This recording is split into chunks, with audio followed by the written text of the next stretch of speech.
Welcome to the deep dive.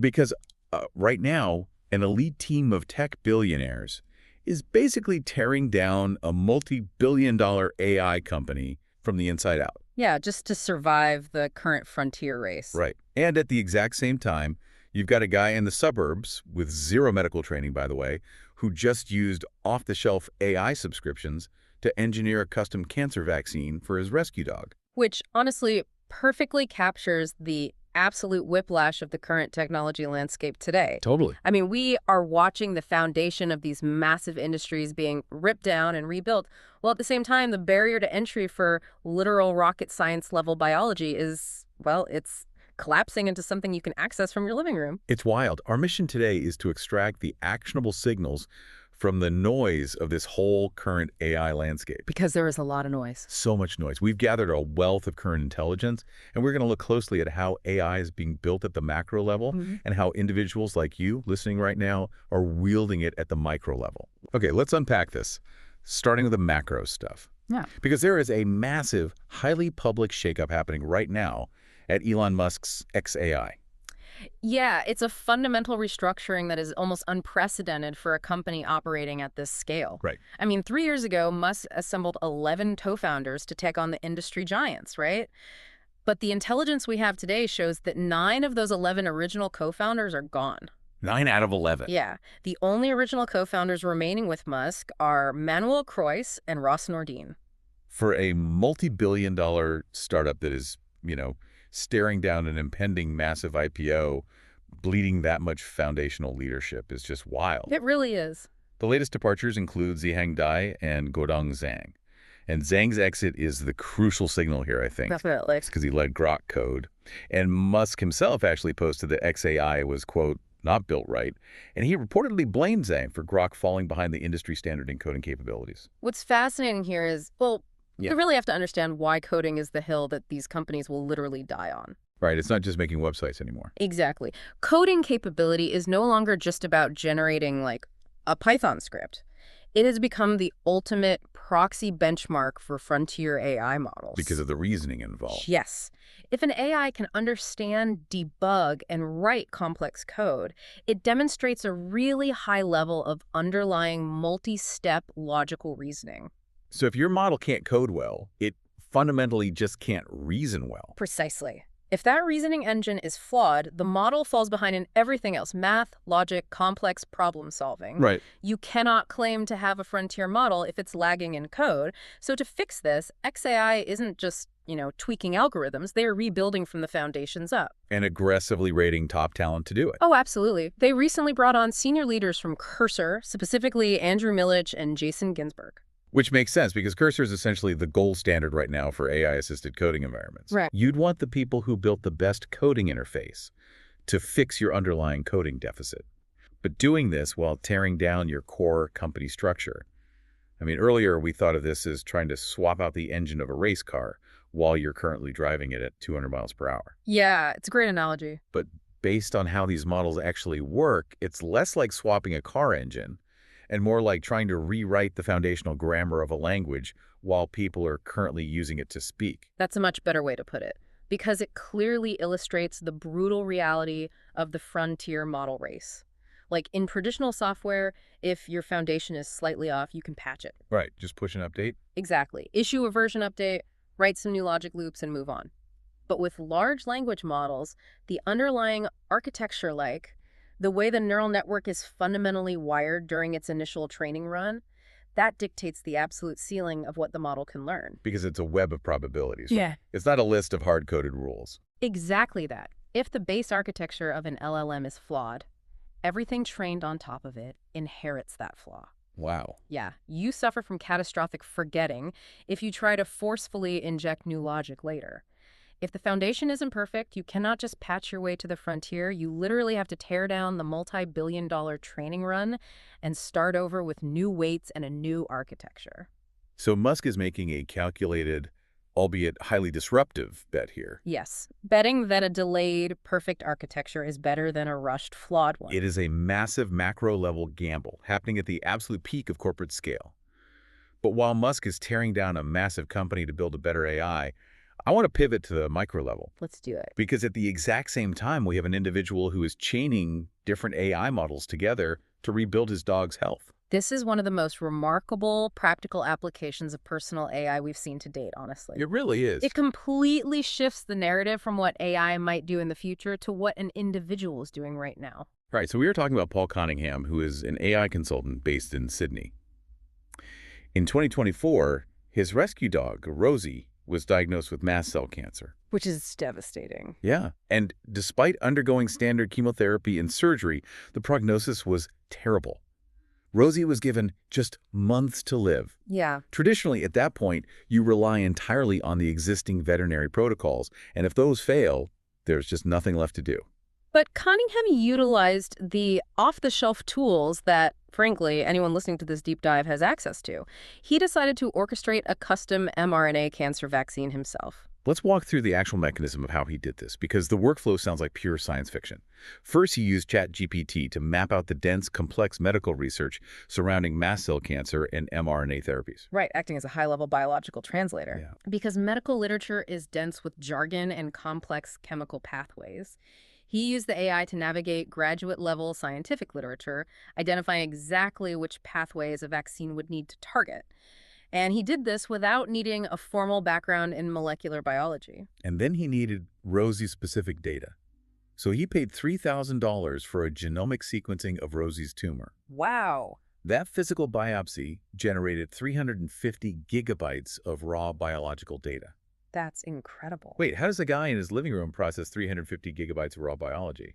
A normal computer can barely open a video file that size. Well, he doesn't open it in a traditional sense. He feeds that massive data set, which is essentially a giant text file of genetic letters, straight into DeepMind's AlphaFold. Ah. And AlphaFold is the key that unlocks this entire process. It translates that raw, one-dimensional genomic data into three-dimensional protein structures. So it shows you the physical shape of the cancer. Think of proteins like incredibly complex origami. The sequence of genetic letters determines how the origami folds. If you don't know the exact 3D shape of the mutated cancer protein, you cannot design a vaccine to bind to it. Right, the lock and the key. Exactly. AlphaFold modeled those specific mutations, showing him exactly what the enemy looked like at a molecular level. And once he had the shape of the target, he needed the actual weapon. He revealed that the final vaccine construct, like the actual mRNA formula blueprint, was designed by Grok. Yeah. He took that digital blueprint, handed it to the UNSW RNA Institute, and partnered with them to turn it into a physical, injectable array. Which is just staggering. The result? Yeah. After a December injection, one of Rosie's tumors shrank by half. That is amazing. She is responding, and he's already working on a second vaccine for her other tumors. If we connect this to the bigger picture, the barrier to entry for advanced biological engineering has officially collapsed. Just a year ago, a pet owner could not have orchestrated sequenced DNA, modeled 3D proteins, and generated a working, customized vaccine blueprint. It represents the ultimate democratization of elite science. Here's where it gets really interesting. Because if off-the-shelf AI allows an individual to successfully orchestrate a custom mRNA vaccine for a pet today, what is the imminent timeline for highly personalized AI-generated human medicine? Right. We're watching the pipeline being proven in real time in a suburban home. It forces us to rethink the entire drug discovery paradigm. But frankly, the sheer speed at which breakthroughs like Rosie's vaccine are happening, it requires us to step back for a moment. Yeah.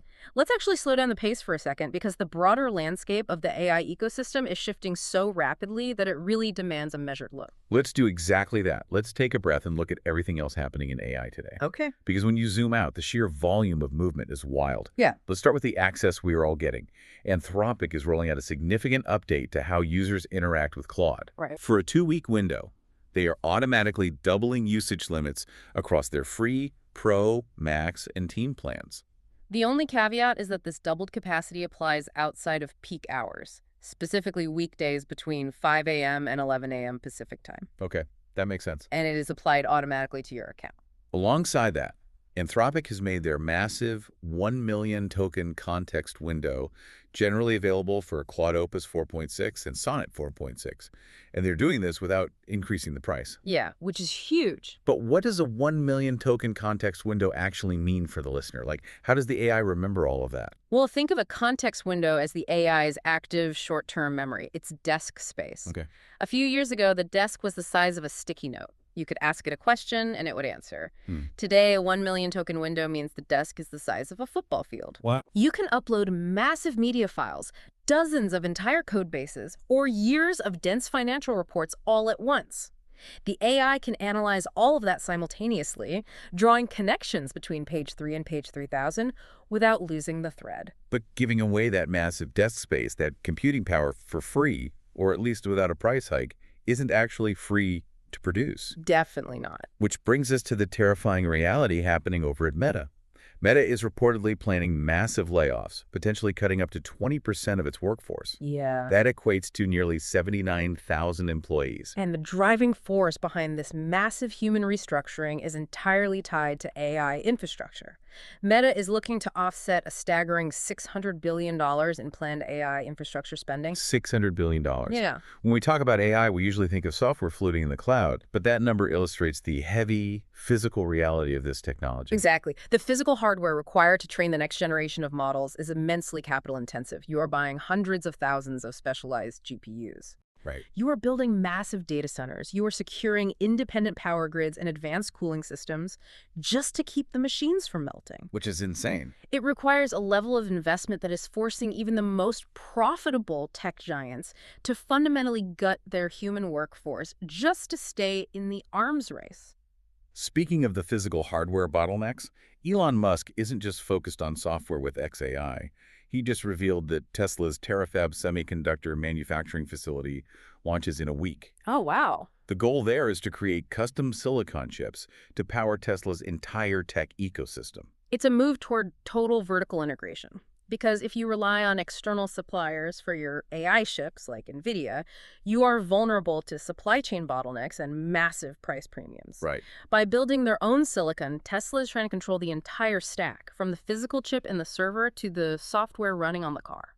Meanwhile, as these mega corporations build massive general-purpose clusters, the talent is beginning to splinter into hyper-specific niches. Yeah, we are seeing that everywhere. A group of ex-Anthropic researchers just raised $175 million for a new startup called Mirandil.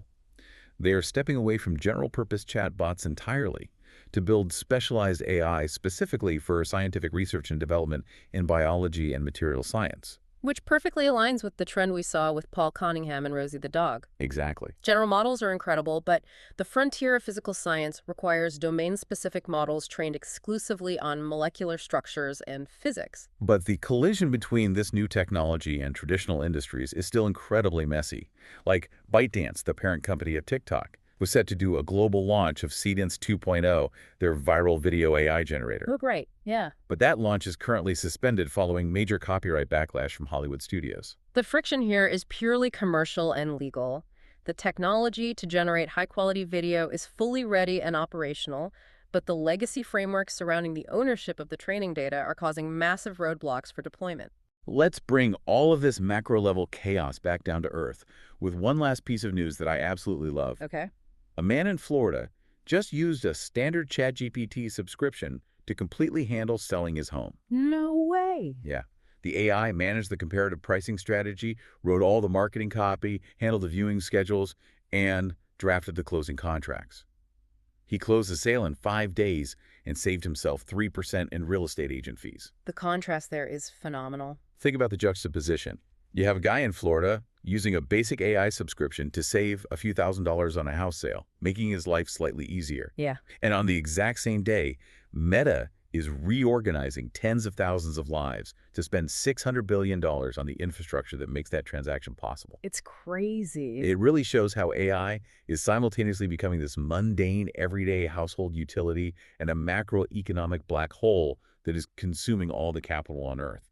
That is the duality of this technological cycle. The macro-level investments are almost incomprehensible to the human mind, but the micro-level applications are immediately, practically useful to the individual. And that actually brings us perfectly to our final segment. Because just like that Florida homeowner or Paul Cunningham with his rescue dog, you have access to incredibly powerful tools right now. Absolutely. The real breakthrough today isn't just that AI can write a polite email, it's that AI can now act as an autonomous project manager.